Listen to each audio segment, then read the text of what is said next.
tokokende ti suka ndenge tokoloba tokokende ti na ti ngonga yo tiki te biso mpe tokotika te tokolanda yo eza blague te. Ces gens ici Nabutu ce sont des petits dieux. Nabutu ce sont des petits dieux tels que vous les voyez là. Bakotela misayo bavandisi yo na se basali yo bango balingi. Voilà mes chers amis, population na biso toza kosenga, il faut dénoncer. Population ya Maniema, il faut dénoncer s'il vous plaît. Vous avez déjà le numéro que nous vous avons transmis.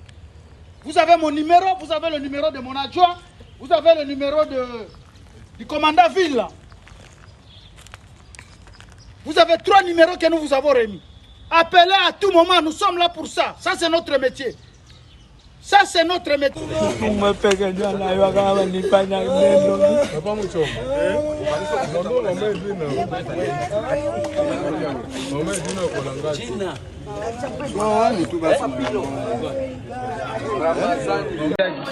Tonton, tantine, abonnez-vous massivement à Océan Officiel TV.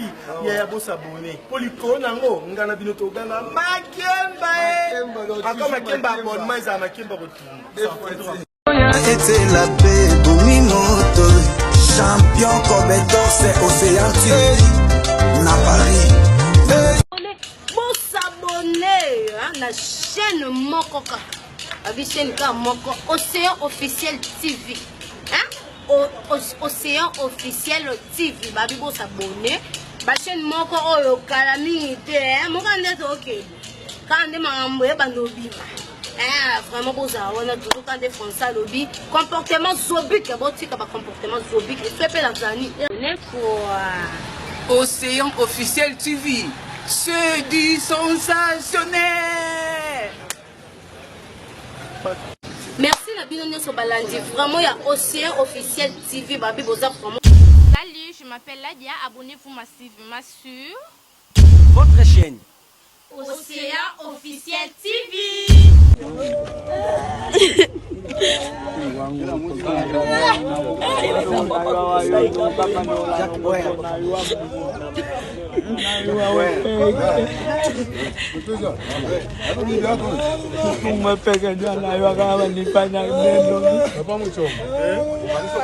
Merci beaucoup. Nous sommes ici, on était à la parade avec les commissaires divisionnaires, notre commissaire provincial et commissaire divisionnaire Elvis Palanga. Et au cours de cette parade, nous avons eu à présenter les criminels que nous avons mis la main sur eux. Et avec l'arrivée du nouveau commissaire provincial, le général Elvis Palanga, les choses bougent maintenant dans la province et tous les criminels doivent savoir que leur place n'est plus ici dans la ville de Kindu. Puisque nous sommes dans la traque. Nous sommes dans la traque de tout criminel et tout malfaiteur, et tous ceux qui mettent à mal notre population. Nous n'allons pas croiser les bras. Nous sommes là pour que notre population puisse recouvrer sa tranquillité et sa quiétude. Et c'est pourquoi, à la minute où nous avons les instructions de notre commissaire provincial et nous sommes là pour les mettre en application. Nous devons nous mettre tous au travail pour que notre population se sente dans la sécurité. Et c'est pourquoi les lots de criminels que vous voyez là-bas, ils sont présentés devant le commissaire provincial et ils ont été entendus sur PV. Il y a des victimes qui ont subi des calvaires à cause de ces criminels-là. Après cette étape ici, ils seront déférés devant l'autorité compétente pour qu'ils puissent répondre de leurs actes. Merci. Merci.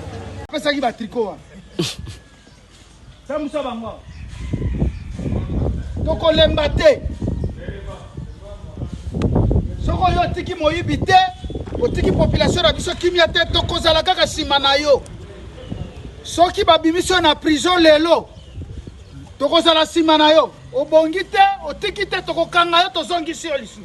Tokolemba te. Voilà. Tambola, telema. Tambola.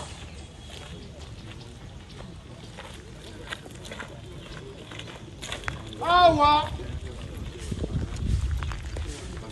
communion na biso yango kokangaka bino kopresentaka bino mokili mobimbe monaka bino kusana boye bavanda na se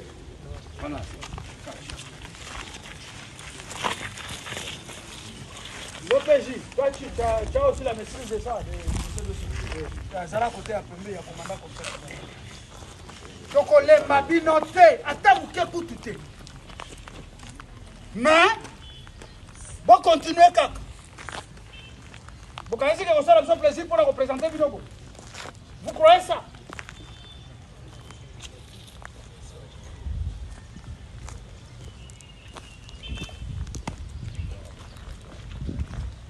Filmer, colonel. Oui, colonel.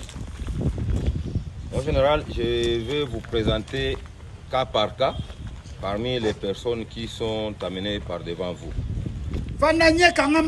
Monsieur Jonathan Mukubwa Imurani. Le jour où vous avez entendu les coups de feu sur l'avenue Léon, il y a eu beaucoup de balles qui ont été tirées. Il y a presque 5 ou 6 personnes qui nous ont appelés. Que ce monsieur, ce n'est pas à son premier forfait. Dès qu'il arrive à 18h, 19h, il barricade la route. Il a son groupe de malfaiteurs. Il commence à rançonner tout passant. Lorsque les gens ont appelé, j'ai appelé mon adjoint Adem pour qu'il puisse vous tenir informé. Il a envoyé une équipe. Arrivé là-bas, les policiers ont été fortement menacés. Il y a eu même des blessures. D'ailleurs, vous avez donné l'ordre au P3 d'aller faire soigner ces policiers. C'est ce monsieur ici. Merci beaucoup. C'est comment son nom? C'est Jonathan Mukubwa Imurani. Chaya. Ici, monsieur Jonathan André.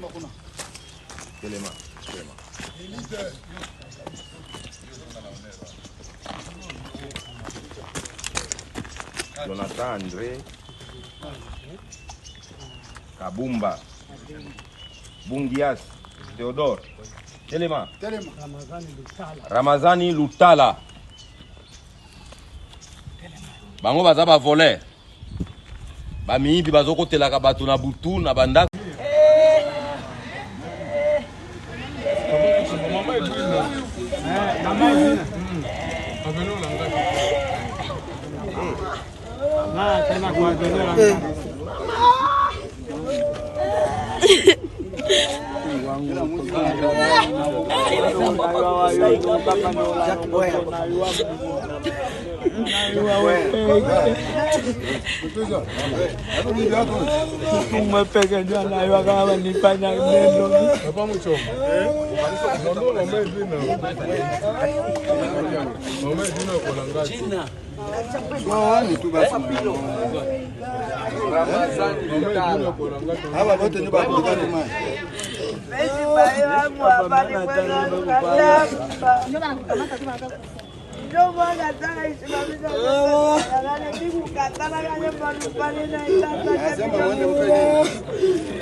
tunakatale mabetizi ya kutuingiliaka kumanyumba. Mkubwa afuatilie mambo ishe tupate usalama amani. Mtu anachia kitu yake jue msaidie, kisha mtu anakia kumunyanyasi atupendele maisha atashiba lemavu tunakatala. Nous sommes maintenant en train d'arrêter les voleurs. Vous nous appelez et immédiatement on agit, nous les surprenons. Merci beaucoup à la population de Maniema. Partout où vous êtes, je vous en félicite et je vous en remercie infiniment. Merci beaucoup, mes administrés. Population Nabiso, je suis très fier de la population Nabiso à Maniema. fungola misu munguna mutu aye pembeni na yo yebi ete kimambangu na la police namoni mutu moko ayawa tomona kaye lisusu ate nous allons nous en charger toko kamata ye toye na ye toko tuna ye yo utu wapi ote ngai nazalaka boye tout ça toko tia ye nanu na examen. C'est comme ça que ça s'est fait. Je suis très content et très fier de la population de Bicho à Manième. Tous les voleurs ici, par-ci, par-là, voilà le résultat. Ouais, comme une troisième fois, tu as présenté ma groupe. Et d'ici, tu as parquet. Comme ça, le procureur va continuer. Mais nous allons suivre. PD, il faut les filmer, comme ça, l'afficher la criminalité. Kamata libaya, kanga moko na moko photo, oche kombo na ye. Ah, okangi photo na ye, oche ye na libaya, na kombo na ye, awa na adresse na ye. Comme ça, soko tomoni photo, tomoni na balabala, on le récupère. Et c'est comme ça que nous allons travailler. Voilà. Il ne faut pas vous fatiguer. 24 heures sur 24 heures. Ata ba pine toboki, gouverneur Rabiso a ressemblé la biso ka ba pine mususu. Tozali bien na mukonzira biso ya mundele mboka gouverneur aza ko sepela pena musala toza ko sala akotika biso te ayebisi déjà to luka ba to sala quoi ça l'état de besoin comme ça to somba asomela biso ba pine mususu mutuka mususu toza ko bongisa oyo pe to ko bongisa yango c'est pour mettre fin na ba criminels na ba voleurs. Nous ne voulons pas de voleurs ici nous déranger. Inutilement. Comment Moutoza na 12 ans, na Boutou a Robemela, Mbeli, machette, comme le roi Mouanamouké. On va vous arrêter, monsieur. Maintenant, baninga na bino ozaki na bango. Baya. Tokotika pe bangote, ba adresse bo pesa ki toko bana ko luka ba banolala na zamba. Mupori njo batala la kuli. Awa te. Peso kwa kutanata na Lyon kuna ali aye. To lembi bino. Ale nungola bango di macha bango na mutu ka kene na bango kuna hapa. Attendez que le professeur venez professeur. Batele makaka wana. Professeur, vous allez là-bas placer un mot sur ces gens ici en rapport avec les amis. Tokokende tisuka. Ndenge tokoloba tokokende ti na ti. Ngonga yo tikite, biso ba tokotika te. Tokolanda yo. Et ça blague te. Ces gens ici, Nabutu, ce sont des petits dieux. Nabutu, ce sont des petits dieux tels que vous les voyez là. Par contre, les misayo, bavandisi on a ça. Voilà mes chers amis, population na biso tozako senga, il faut dénoncer. Population ya Maniema, il faut dénoncer s'il vous plaît. Vous avez déjà le numéro que nous vous avons transmis. Vous avez mon numéro, vous avez le numéro de mon adjoint, vous avez le numéro du commandant ville là. Vous avez 3 numéros que nous vous avons remis.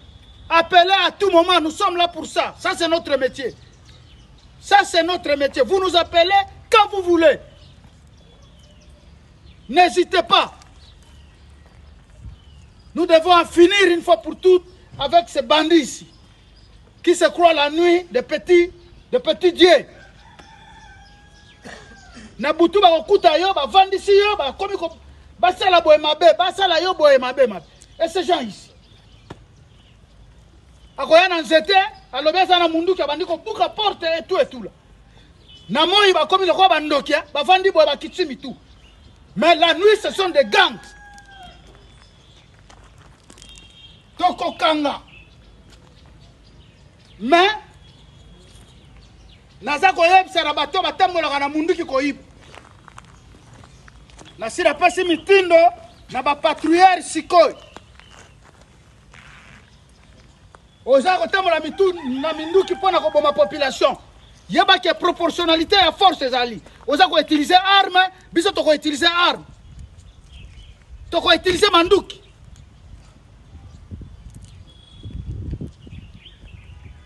manduki badote yo po vana nango na garde yo na butu 3 heures obimi obandi kokende kotelemisa bato na nzela odevalize bango biloko na bango. Toi tu crois que soko tokutani na yo tokosala eloko nini? Tokosala yo nini? Tokodorlote yo tokomona yo bebe mitunaka déjà l'héroï. Mitunaka l'héroï.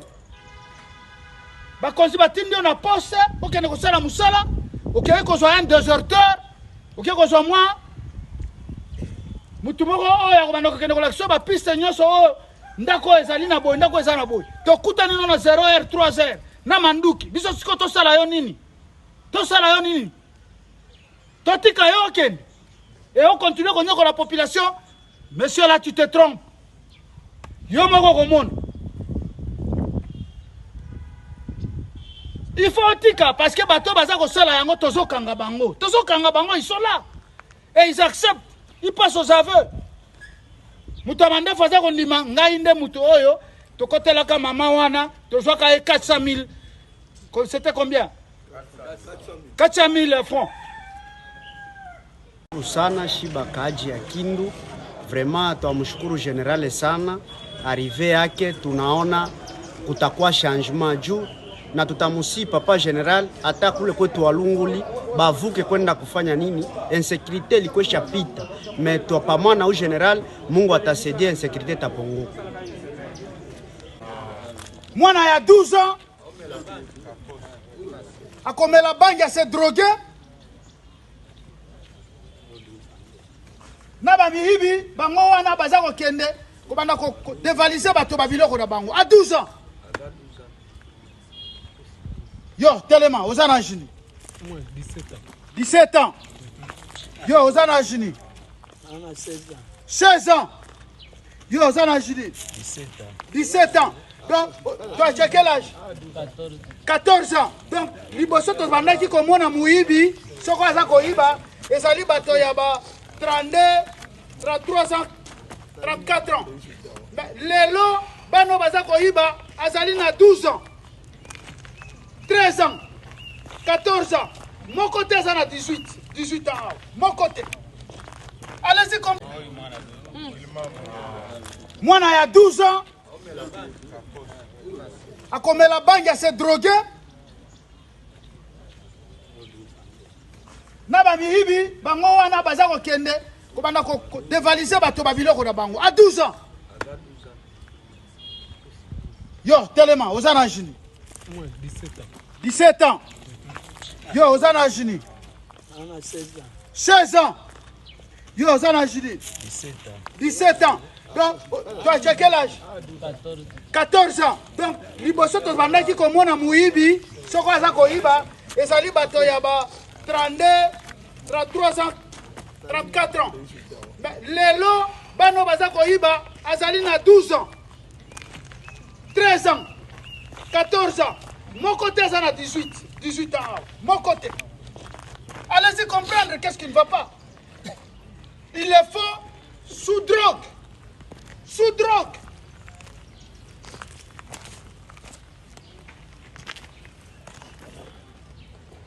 Yo, Zana Jini, Mandef.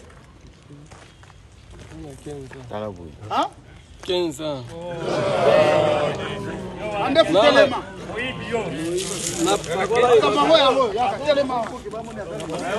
Telema wana. 15 ans yo. Bon. Loba yo moko ndengo lobi na makasi. Ndenge kako lobi wana. Sikoyo ko changer te. Ozana mbula boni. Oyo na tuni yo.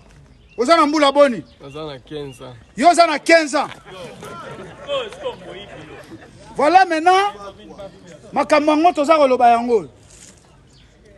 Est-ce que ce monsieur peut avoir 15 ans mes chers amis? 15 ans pour les raisons qui sont dans l'auditorat, on a parqué, non, il est binaire. Fandawana. 15 ans. Bien, voilà mes chers amis. Ça c'est pour remercier.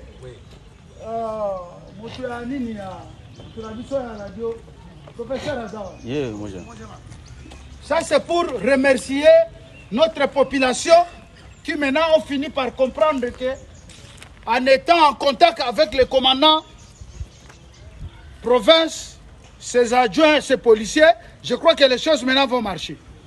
Voilà, ça va bien marcher. Parce que nous sommes en contact maintenant avec notre population.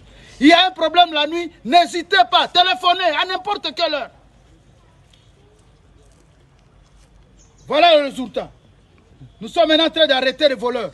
Vous nous appelez et immédiatement on agit, nous les surprenons. Merci beaucoup la population ya Maniema. Partout où vous êtes, je vous en félicite et je vous en remercie infiniment. Merci beaucoup, mes administrés. Population Nabiso, je suis très fier de la population Nabiso à Maniema. Fungola Misu, Munguna, Mutuaye, Champion Cobertos, Balobi, Champion Cobertos, Balobi, Oumela. Zara Champion. Chez nous, Zara Champion. Ah oui. Sans oublier la petite frère propre, qui fait boss, petit à petit, a été, sans oublier Trésor Massa, Freddy Maemba, Freddy Maemba, Jean-Pi Monga, Yannick Ouaz, na bossa notre maman social, Doudou Bolalo, maman, notre nene. Tous s'abonner massivement parce que chaîne à côté de la Yabodi, surtout les autres personnes.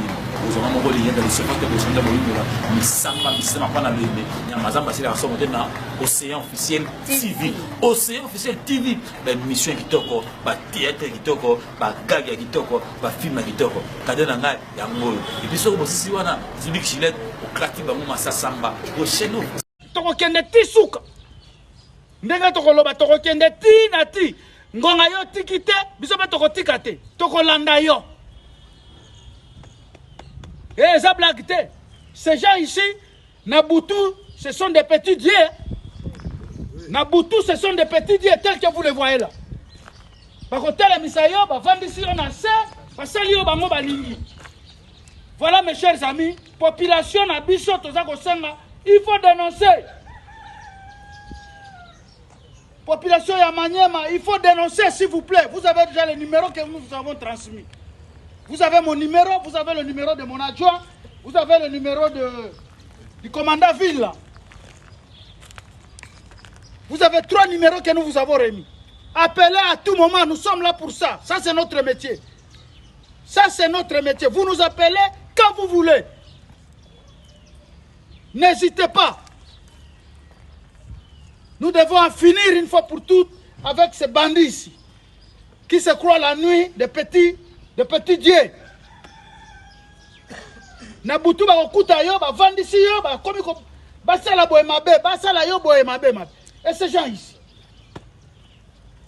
Akoya na nzete, alobe sana mundu ka bandiko buka porte et tout là. Na moi ba komi lokwa bandokia, ba vandi boye ba kitsimi tout. Mais la nuit ce sont des gangs. Toko kanga. Mais naza koyeb sera bato batambola na mundu ki koyib. Na sira pasi mitindo na ba patrouilleur sikoy. Oza kotambola mitu na mindu ki pona ko boma population. Yeba ke proportionnalité à force ezali. Oza ko utiliser arme, biso to ko utiliser arme. To ko utiliser manduki.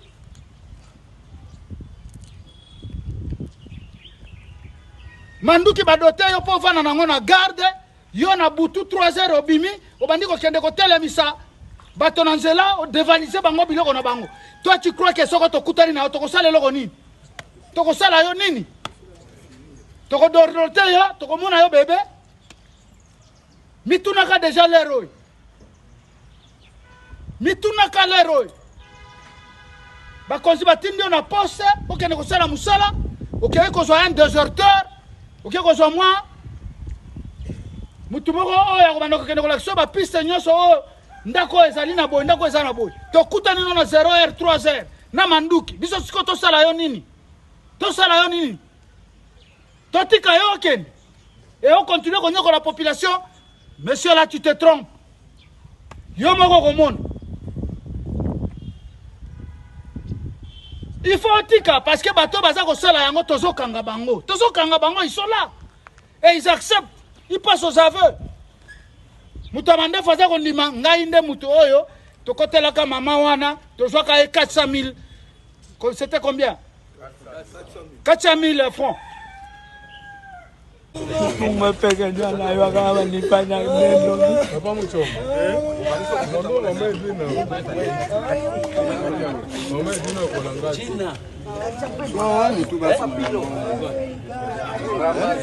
Bonjour public. Donc son excellence Didier Nzo Mokonzianga Balewa de Odi Chilombo, le chef de famille par force, en collaboration avec la fondation Kobe Océan. Il y a le chef d'entreprise, maître Kobe Torse. Donc public, vraiment pas même public, tous nos compatriotes congolaises et congolais de la RDC, tous s'intégrer, tous s'adhérer à la fondation Kobe Océan. Il y a Yémen, qui est le chef d'entreprise, maître Kobe Torse, 10 fois champion du monde, maître Kobe Torse, champion du monde, je répète, dans toute catégorie.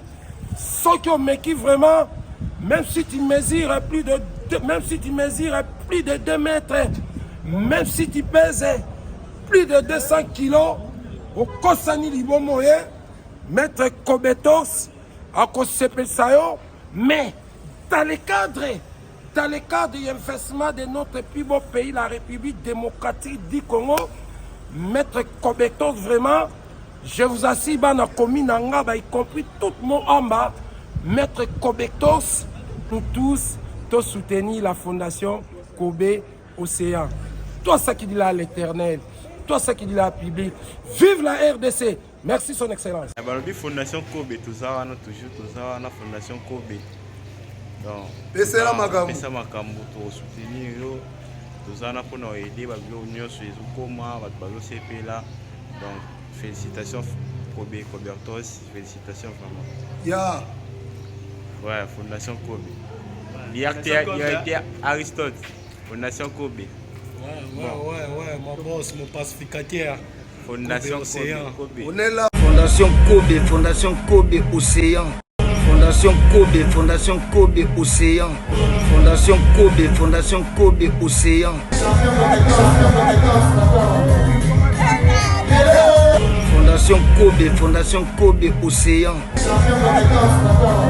Fondation Kobe Océan. Fondation Kobe Océan.